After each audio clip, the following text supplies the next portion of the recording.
Good day, everybody. I hope everybody had a good 4th of July, wherever you are, celebrating the happy Independence Day of 246 years of our nation's independence. Back in April of 1975, I had the opportunity, and I'm going to share a picture of that day, that opportunity I had, commemorating our 200th anniversary, or the upcoming 200th anniversary of our nation's independence. For 1976, it was done in 1975. I went with my grandfather on the American Freedom Train. He was the most senior qualified steam locomotive engineer still on the rolls, as an active engineer in the Boston and Maine Railroad Network in New England. And my father engineered a scheme, because it really was kind of a scheme to get my grandfather to be the engineer from White River Junction, Vermont to Manchester, New Hampshire, running the T1 2101 locomotive. I think it was 2101, maybe 2100. But the 2102 right now is in service on the tourist rail line in Pennsylvania. So it's kind of interesting that same locomotive is still in service today on that railroad. So, but I'm not making this video to talk about the the trains, but it happens to be the 5th of July. I want to talk about this Ford Mustang that is right above me, and I'm going to get into that in just a moment. So, and I'm going to include the picture of myself, my grandfather, and my father. It's a real picture. It's an authentic picture. I'm going to post it up here right now between these, right in a second here, just as soon as I finish this. Post it up. You can see it. And that was taken April 15th, 1975. And we were in White River Junction, Vermont. I was eating an apple, and that was a completely, how do I say it? I was in the midst of eating the apple, and Betty Trask, that was the woman's name who was the photographer for the Laconia Evening Citizen newspaper, formerly in Laconia, New Hampshire. She was the photographer, and she kept messing around with the camera, trying to get that shot. I didn't want to be that person to have something that was a blur in the photo. So she was taking the pictures, and I just held the apple here to my mouth, biting it, eating it, and it seemed like an eternity. I'm there holding this apple in my mouth for about probably 15-20 seconds. It looked kind of cool. It looked original, but I was completely just holding it there, just biting into it, like to not cause a blur. So anyways, here's a picture, and then I'm going to talk about this Mustang. Okay, see ya.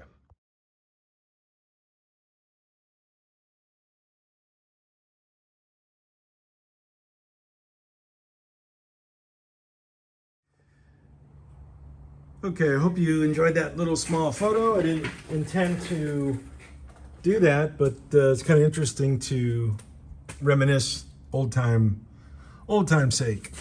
What I want to talk about is some of the quality work that you guys and gals will hire other people to do, and sadly they don't do a very good job. This right here, let me back up just a tad so you can get some scope.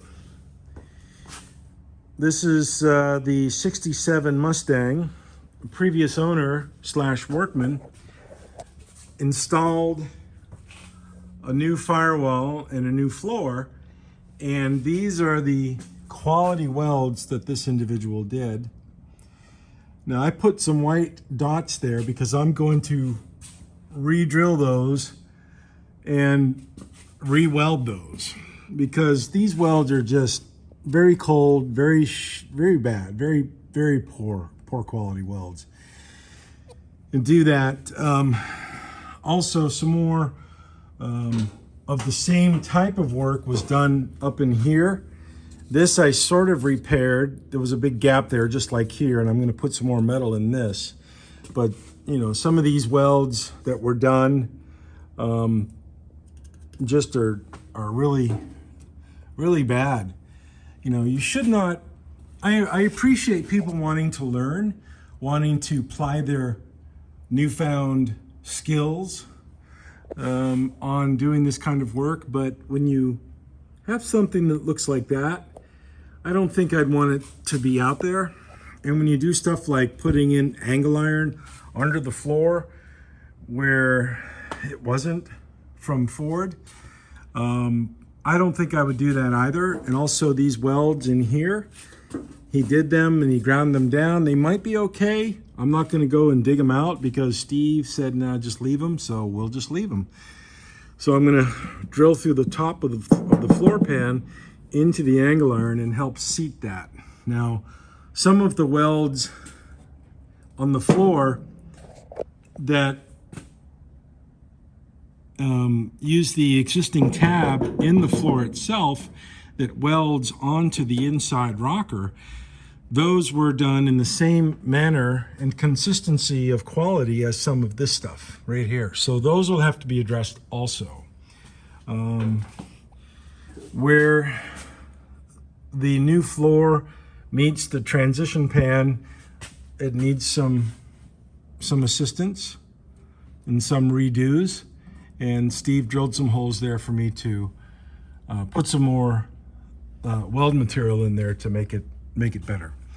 Also, up in here, the previous owner did something that is done quite a bit. You know, you have to fit the wheelhouses in, and they have to be sectioned and cut up a bit. So what's going to happen is I'm going to have to probably redo some of these welds, or at least go over them to make sure that they meet my standards for strength and appearance and quality and such. And I'm not perfect, but you know what? If I can do better than this, I will do better than this. And I think that applies to anything that we undertake to do. And trust me, if I feel that I'm not doing something as well as I could or should, or if somebody else out there can do it better than I, guess what? I'm going to hire them, or I'm going to practice and emulate them until I get it correct. That's just the way it goes. You know, like right here, this part of the floor, new floor, was not set in properly here. And this mess here I'm gonna have to clean up, but I'm gonna have to put some holes in that if I can. I don't know if I can get a drill in there. If I can, I'm just gonna have to maybe come in through the wheelhouse and weld it that way. Also, some of these gaps here, I've got the material on top. I'm gonna repair that and finish that and get this all welded up. Some of this material here is kind of thin. I don't know what was going on there, but the previous welds that had on the end of the frame rail was a cap. This was a cap right here. I removed the cap, but the cap had a tab on it like that, which was right there at the tip of my finger. And some of that metal has got some holes in it, so it's gonna have to address it. This car is gonna be sent out to be blasted. Because I'm not fully up to do it yet. My room is still not fully done. It's coming along quite well, but it's not there, as you can see. You can see I got all the steel walls up and the ceiling, but haven't finished it. So this will be going out to the blaster. Steve said, oh, let's just tape it all up. And I said, no, it doesn't work that way, bud. It'll take more time to tape up and protect this new front end equipment, and it won't be perfect. Sand and material, blasting material will still get in it, so all the stuff's coming off. That's just, you know, the only way to do it. So So we got to pull all that off, finish these welds, and get this thing out of here to the blaster. So the point of the video is that, let me turn this light off. Point of the video, folks, is that sadly, if you hire somebody to do a job and it's not the best quality that it could be or should be, it's going to be compromised. It's going to be sort of weak, and it's not going to look good. So, as anything in life, we should try to hire the best skilled people in everything we do, and get the best job done possibly. And then the second requirement of that is try to do it for the most reasonable price for those same standards, the high standards. Because sadly, and I see it all too much, way too much, all these quote hobbyists out there that do this work on their own cars. Come here, B. Get that damn thing. Ugh. Mud dauber just flew in. I'm going to try to zap him. I don't know where he went, but where are you, mud dauber? So always try to get the best quality you can get, because if not, somebody's going to have to redo it on your project. I'm not the best. I really am not. I just try to make the lane that I'm in to be perfect. You know, anything I set my hands onto, I want it to be done the best I can do, and I'm very, very critical of myself, so try to make that happen in the best manner possibly. Okay? See ya. I gotta go. Choose. Bye-bye. And you must accept, there was much that I taught in Palestine which men were not yet ready to receive. Significantly, it has never been publicly questioned why there is no record of my early life as a young man. What was the true reason for such an all-important mission? Equally significantly, although I spent 6 weeks in the desert after my baptism and emerged from that experience as a teacher and healer, not one writer has ever attempted to describe what actually took place during that time, other than I and the angels were with him. This is what happened in the desert, enabled me to contact the towns and villages, proclaiming the name of God within, and to speak in the synagogue with authority that the Jewish elders astonished. The truth regarding my human state was, by common consent of my disciples, suppressed to give greater credence to my supposed divinity and ministry. According to the Gospels, it was said of me that I wasn't the only Son of God. Why then did I frequently refer to myself as the Son of Man? I specifically made the prevalent belief in my divinity. It did just what I thought it would do. That I was of the same physical origin as themselves.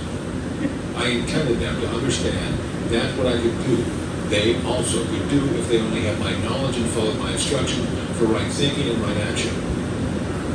So many myths have arisen around my earthly person and my spiritual consciousness that it is time to be rid of them as completely as possible, since they are preventing people from evolving spiritually. You who have been indoctrinated with religious teaching must try to understand that when describing my life, my disciple gospelers related only what they personally remembered with fully